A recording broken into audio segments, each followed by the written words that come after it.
السلام عليكم ورحمة الله وبركاته. أتمنى تكونوا بخير. النهاردة الفيديو بتاعنا فيديو مميز جدا وفيديو محبب جدا لقلبي. النهاردة الفيديو كله بس عن الرومي الأبيض. الرومي الأبيض أتمنى إن الفيديو يكون شامل كامل. هقول لكم إزاي الدورة دي أنا بدأتها وإزاي اتعاملت معاه، وهل الرومي الأبيض بيحصل بيبيض ولا لأ، هل بيرقط على البيض ولا لأ، هل ممكن أعمل منه إنتاج. أسئلة كتير بتدور في ذهنكم. هل الرومي الأبيض بياكل علف بس؟ هل ممكن نعمل له خلطات وناخد وزن كويس؟ هل ينفع أربيه مع طيور؟ حاجات كتير كتير جدا اتسألتها في الكومنتات ومن ناس تانية ما جربتش تربي الرومي. وكمان شفت أسئلة دي على جروبات على الفيسبوك.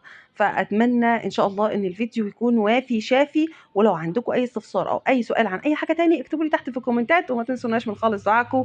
جزانا الله وإياكم الجنة، اللهم آمين. بداية كده الرومي الأبيض ما شاء الله اللهم بارك كائن من أسهل الحاجات اللي ممكن تربيها، بس الناس بتخاف عليه عشان خاطر هو بيبقى حجمه كبير شوية والخسارة فيه بتزعل حبتين يعني. لا يعني لا خسرنا ولا خسركم الله يا رب، اللهم آمين.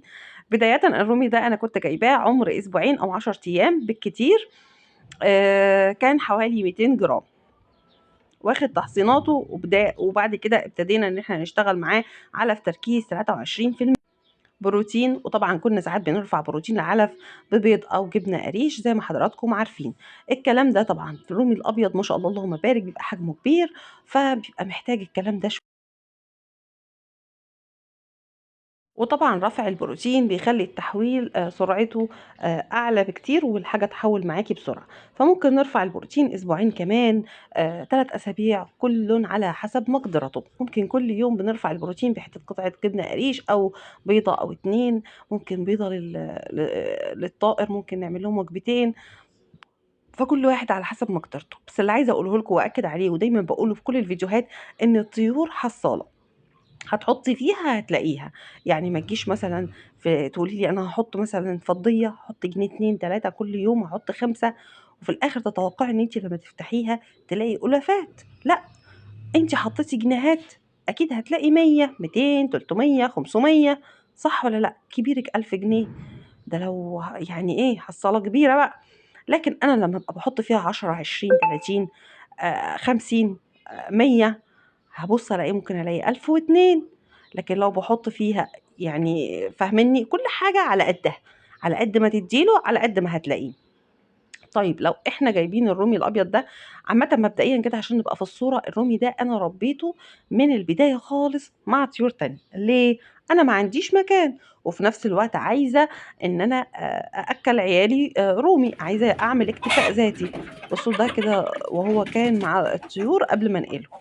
بعد ما قعدت مع الطيور شوية جيت على عمر 4 شهور، كان له 4 شهور عندي ونقلته لوحده. قلت أسمنه واخد بالي منه وازوده في الأكل شوية، وخاصة إن أنا الفراخ بتاعتي اللي كانت جاية مع الرومي كانت ما شاء الله بشرت معايا على 4 شهور. فعارفين انتوا البياض ما بيحتاجش إن الأكل قدامه على طول غير التسمين، فدي المشكلة اللي ظهرت معايا. طبعا شغاله لهم روافع مناعه وخلطات ومضادات حيويه طبيعيه. كل الحاجات دي هتلاقوها عندي في الفيديوهات. عملت لكم قائمه للرومي الابيض برضو تقدروا تستفادوا بكل حاجه. تمام لغايه هنا. طبعا نقلته من مع الطيور عشان خاطر زي ما قلت لكم ان انا اتوصى بيه شويه، وعشان الفراخ اللي بتبيض عندي ما خليش الاكل عندها باستمرار. طيب بالنسبه للسؤال ايه الافضل، ان انا اربيه مع طيور تانية ولا ان انا اربيه لوحده؟ طبعا بدون جدال الافضل ان احنا نربيه من البدايه دوره كامله متكامله لوحده، نعتني بيه اكتر وناخد بالنا منه. يعني أكيد إن هو له متطلبات وله حاجات. يعني مثلًا إحنا بنرفع بروتين العلف كنا بنضطر نرفعه للطيور كلها. ممكن وهو صغير كده عادي سهلة، ممكن بنخرجه برّه شوية ياكل، نأكله الحاجة اللي فيها فايدة زيادة أو البروتين الزيادة، فدي مشكلة نقدر نعوضها.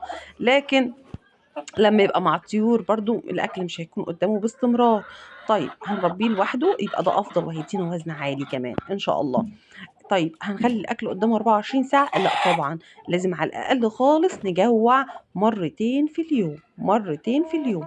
بنشيل الأكل من قدّامه من ساعة لساعتين ل3. ازاي؟ على حسب عمر الطائر.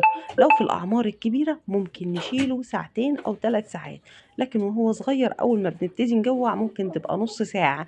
يعني مثلا لو عندي طيور تانية، عبال ما ألف لفتي كده، أول ما أخش عند الرومي أبص عليه، أشيل الأكل من قدامه وألف لفتي كده وأرجع أحط له الأكل. بعد كده لما كل ما يبتدي يكبر نجوعه أكتر. طب تعرفي منين إن الوقت اللي إحنا جوعناه كان كافي؟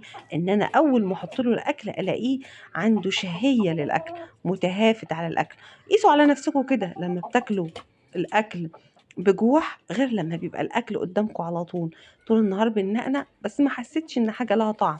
لكن لو انت جعانة أو انت جعان، والله لو لقمة حاف، مش هقولك لقمة بجبنة، هتحس إن هي أحلى زاد وأجمل طعم. ربنا يا رب يحلي ذاتكم وييسر أمورنا وأموركم ويرزقنا وإياكم جنات الفردوس يا رب، اللهم آمين. تمام. ده بالنسبة للرومي، يبقى الأفضل إن احنا نحطه لوحده، مش نحطه مع الطيور. أنا حطيته مع الطيور زي ما حضراتكم شايفين كده، وجيت على عمر 4 شهور ونقلته من معاهم. بصوا، أيوة، وللسبب ده رجعت الرومي تاني مع الطيور، لان المكان للاسف اللي نقلته فيه ما كانش فيه شمس، ما كانش فيه شباك بيدخل شمس زي كده.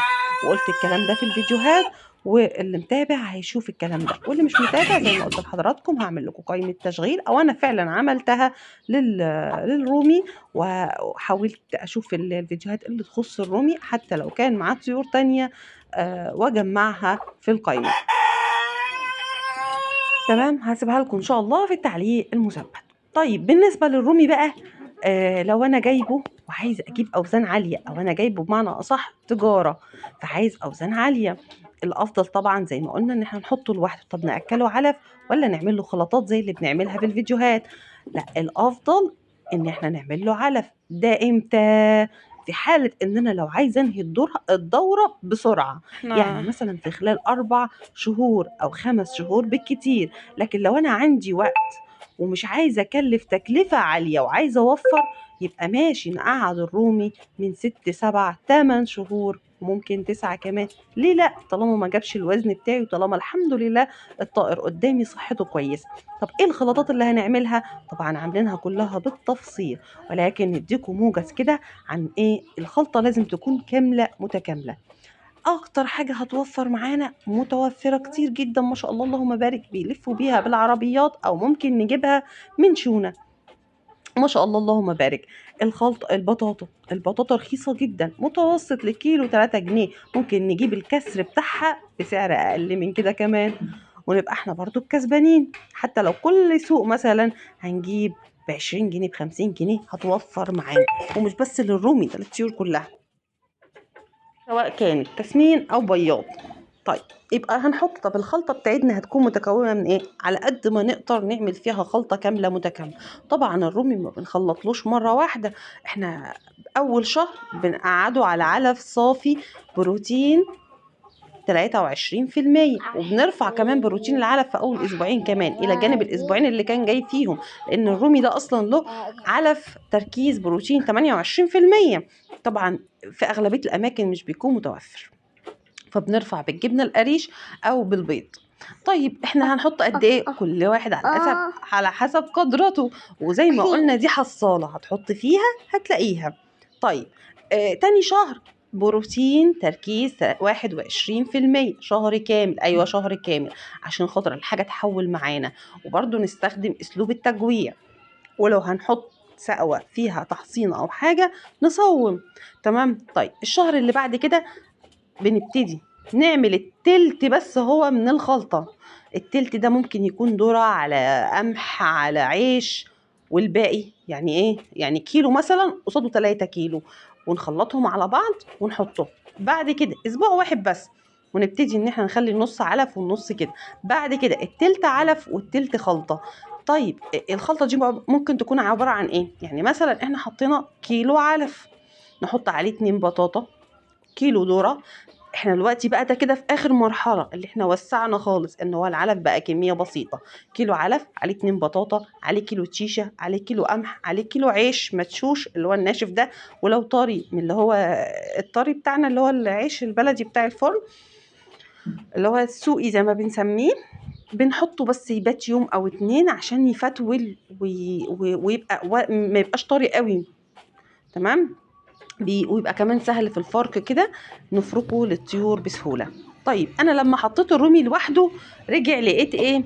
لقيت الجو اللي هو فيه عشان ما فيهوش تهوية كويسة تعب مني، وكان جاي يومين حر فزعلوه، فرجعته تاني هناك اضطراري لأني ما عنديش مكان. طيب استنوني بقى ان شاء الله في فيديو جاي هتكلم لكم عن وزن الرومي في عمر 3 شهور وعمر 4 شهور، وان شاء الله باذن الله على عمر 5 شهور نوزن تاني ونعمل مقارنة بين اوزان الرومي ونشوف التحويل بتاعه كويس ولا وحش. الفيديو معلش استحملوني هيتأخر شوية، يعني ممكن نعدي اسبوع من رمضان والفيديو هينزل، وان شاء الله يكون فيديو ممتع وجميل بالنسبة لكم. اتمنى ما اكونش نسيت حاجة، ولو نسيت حاجة فكروني او اسألوني وان شاء الله هرد عليكم في الكومنتات. ربنا يا رب ييسر امورنا واموركم. ما تنسوش لو عجبكم الفيديو تحطوا لنا لايك وكمان كومنت حلو زيكم، وتشتركوا في القناة عشان ان شاء الله يوصلكم كل جديد. ربنا يا رب يبارك لينا وليكم ويرزقنا واياكم جنات الفردوس، ومع السلامة.